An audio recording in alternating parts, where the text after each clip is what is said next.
So we're going to be making a base for our little wire action figure. This is the pattern piece, and you are welcome to make your base exactly this shape, or maybe you want to round it off a little bit, or maybe you want to make it more organic.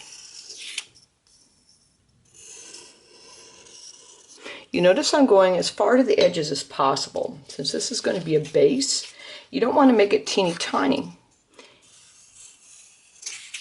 Maybe you want to make it a little bit more fancy.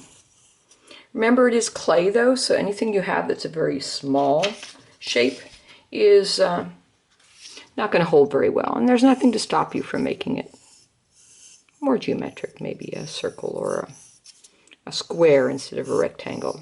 Okay? So once you have the shape that you like, and I like this one, you're going to cut it out.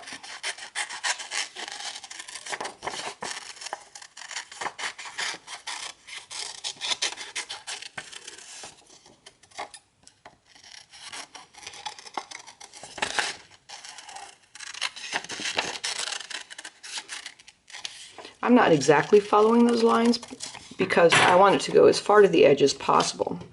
Then you're going to place it on your clay slab. I rolled out a clay slab for you. It's all set to go. You don't have to do anything to it except place your pattern piece on it and trace it.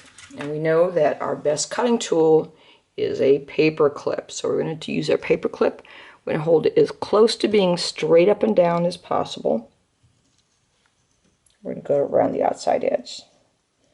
Now, if all of a sudden you're overcome with the need to make a slight change to yours, there's no need. You don't have to be a slave to your pattern.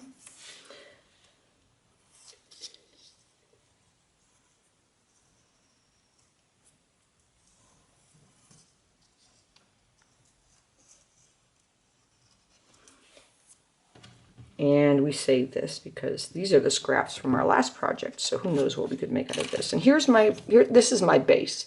This is a really good size for my wire figure. I don't want it too small because then my wire figure is going to tip over and over again. And I don't want it too big because it will overwhelm the wire. The wire itself has a lot of empty space in it, and this is so solid and kind of compelling that there's a kind of balance that occurs, a balance of the weight of the visual elements. And something too big is going to be overwhelming, something too small is going to be underwhelming. So you want it just right. I see these little edges there, and we need to take those away. Don't do pinching.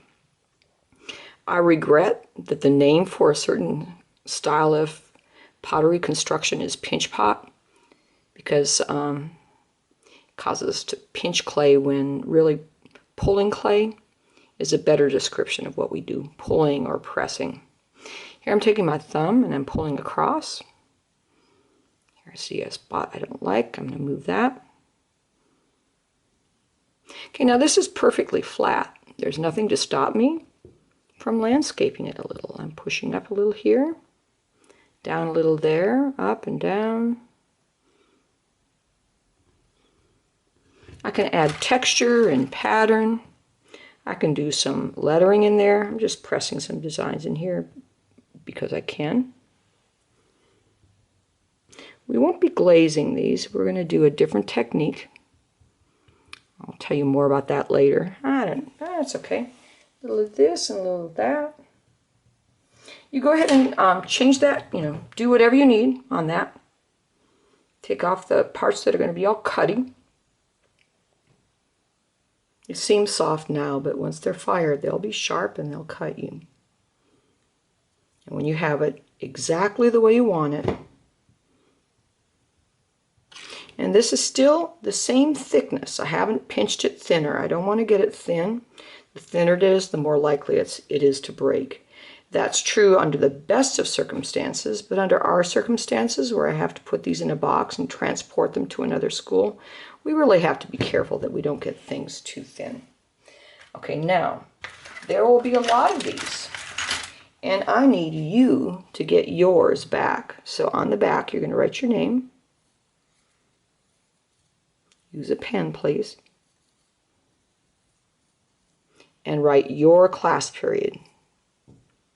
Don't put PD1, don't do 1ST. The only letters I want in the back are the letters that go with your name. Well, good luck.